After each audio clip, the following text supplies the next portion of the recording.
Hello guys, greetings. I want to welcome you again to Die in the Programmer. In our last video, we actually went through we actually work with colors, and we actually saw the way we can use colors, and we also learned how we can install Prettier to have a better code lookout. So basically in this video, we're going to be going through a whole lot of things. Okay, so basically we're going to get started with like we as you see here, we have our anchor tag, right, that we actually use it. So I want us to basically repeat like another anchor tag here and see what we do. Like for instance, let me zoom this a little bit. You see here, like these are anchor tag, right? Let me just inspect. You see here, our anchor tag has a lot of things in place. We have our agent style sheet and we have our stylings for the paragraph. So now I want us to maybe like work on this anchor tag in a way that our hover maybe it could remove like the text underline. Okay, so what I want you to note for this, there's what we call like pseudo elements, where you can do more of like a pseudo hover, or basically like you can actually change how this actually feels. So you can decide to give this a particular color, and we can change this, because normally if you check on websites you'll not see that a link has like an underscore. So what we can do basically is, like you see, our link here has learn HTML reference, right? So now, like I said, pseudo selectors just basically help us to select elements when they have like different states. Okay, so now I'll just basically select our over element, and let's just apply some basic styling to actually see if it actually affects the page. Okay, what I'll do is I'll just basically change its color, and I'm going to be using RGB of let's see this. Okay, let's see how that looks like.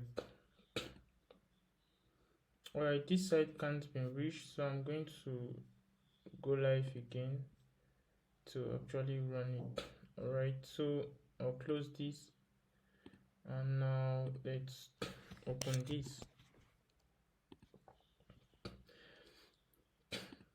So if you see here, our a tag element has actually changed in color. Alright, that's more of like you have the power to actually change the stylings of any tag you want. So now for instance, if you want this to actually, the underline of this should leave, there is a property that you can give it, like maybe a text decoration of none. So let's see, you can give it text decoration of none. Okay, now that I've given it the text decoration of none, you see there is no underlining property, and here you see it has a text decoration of none, and if we turn it off it comes back. So now we want it to make in a way that such that once the user hover, the person actually sees the text decoration. Okay, like the text decoration of underline or something of that sort. So that's where pseudo element come in place. So pseudo elements, just like a pseudo selectors, just basically help us to select elements when they're in different state, because now it's on its own state, like it's on its current state. Now if you want it to be on a different state, like maybe a hover state or any kind of state, okay, this is how we are going to do that. So for the a tag, how we use pseudo elements like this,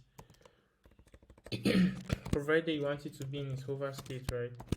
Now we can say once in its hover state, it should have a text duration of none. All right, we know that when it's on its normal state, the text duration it's of none. Okay, now once that when we hover on it, the line should come back. All right, so we see when we hover on it, the line actually comes back. Okay, so it this pseudo selector you can actually apply for any element, even on the paragraph you can apply, like when we hover. Okay, it's very very important for us to understand that. Another thing, links can, like, they can actually change its look like when we hover. So another thing I want us to check again is CSS. Like, we started CSS, but now actually what CSS actually about is the full meaning of CSS is more of like cascading style sheets. Okay, now, but now the thing you should understand is, like, if you check here, for you to actually know why CSS is called cascading style sheet, you discover that, let's say for instance for this, right, you see you have the element itself, like the element and its stylings. Okay, like you have like multiple different rules that can be applied on the same element. Okay, and basically it has its own user agent style sheet that is being generated. Before actually looking into this, let's talk a little bit of storing our CSS in an external file. Okay, to actually clean up our work. So basically what I'll do is I'll have like a style.css. So what I'll do, I'm going to move all our stylings here, okay, to our external sheet. It makes our work more cleaner. Now when we move this now into our external sheet, you discover that everything has gone back to scratch. Okay, so for us to be able to make this thing to actually work as we want, that's what we make use of the link element. Okay, so now we'll have to link our page to the style.css. So what we'll do is we can just link it like this, and you see you have a reference style.css, which is an href attribute. We have seen it before. So now once you do that, you just discover that your page is already linked. Now I mentioned that cascading style is like having one style over another, like an example of where you have multiple rows that can affect like the same element over and over. Like this this link tag is a great example of it, because we have like within this link we have like multiple CSS rows, right, that can, like, that can be on one element over another element. That's why you call it cascading, and we're actually storing it on an external CSS file which is linked to the main CSS file, which is very very important. So now that take me to what I actually call void element syntax. When I talk about void element syntax, and the link element is a very very good example, because void element syntax is, for instance, it has an opening tag but it does not have a closing tag. Like you see for this metadata, it has like this, or like this. You can also end like this. Okay, this more void element syntax, and it's still going to work perfectly, but I'm just going to leave it that way. So now for this particular file, for example, like you can have multiple files and different requests, which like it actually loads like the HTML file and have to load the CSS file. So if you check on the starting of this playlist, I actually talk about the whole concept of the web, where you send a request to the server, and now the server sends a response back to the client. Okay, so now one thing you need to take into consideration is that those requests that you're sending right now, we don't have any main server, right? So our server is our local file, which is our index.html. So that's where we're actually storing it, because we don't actually have a real server. So now I want you to take a look at something. Within our developer tools, we have what is called network. Okay, now within this network, we have our index.html, our style.css. Okay, so you can see here we have different network requests. I also have like two basic network requests. In our coming videos, we'll actually learn how to send like requests with JavaScript. Okay, so now we have two basic requests, which is it's actually loading our index.html, and also have like loading our style.css. But now when we have things like images, probably in the next video, you actually discover that the images will actually be sending its own request on its own. Okay, so now we have two requests which are being sent, and we'll have like we have like two responses that are being received. You see, it has like its own size, the number of time taken, and all that. Okay, now aside this, another thing I want you to, so let's just see how we can basically, we have redundant text here which is not actually needed. So now another thing is, we provided we have many paragraph tags and all this, another concept I want you to introduce, like maybe select, you want to select DCP is the owner of this restaurant website, and you want to give in a specific styling. It takes us to what is called selector. Like there are different types of selector. Okay, there is a type selector, there's an element selector, there's ID, and there's class selector. Okay, so now I'm going to look into the ID selector and actually see, one thing you should know about ID selector is it's actually unique to a particular element. That means you cannot use an ID selector for two different elements. Okay, so provided I have DCP is the owner of this restaurant and I want to give it a particular styling for that, so I can say, I can give it an ID. Let's say you can give it a description. You should not give your ID names like hey there, because it's not semantically correct. Okay, I can give it I can just give it something like, sorry about that, I can maybe give it something like this. Okay, I can use this now to actually style my, like, this particular section. So now how will I call this particular ID within my CSS file? I'll need the same the same way I've written it, but now what I'm going to use like hash.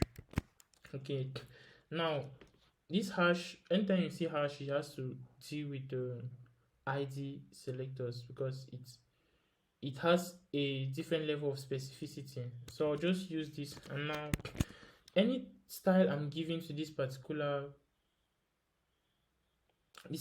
ID, it will work only for that particular section.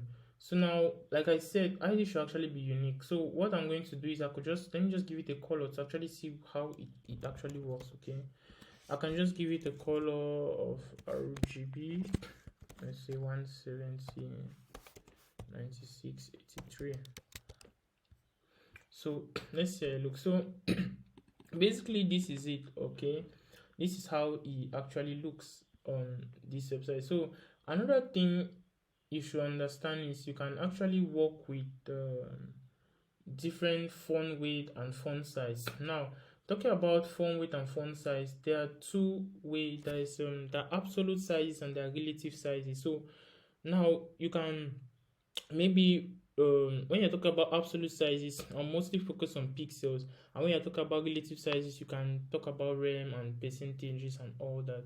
So now for this, like this section of the page, like this section, if you wanted to have like a good looking, like kind of like if it's a main information on the page that you want to actually see, what we'll do is you can increase maybe the font weight or like the font size for it to actually have a good feeling.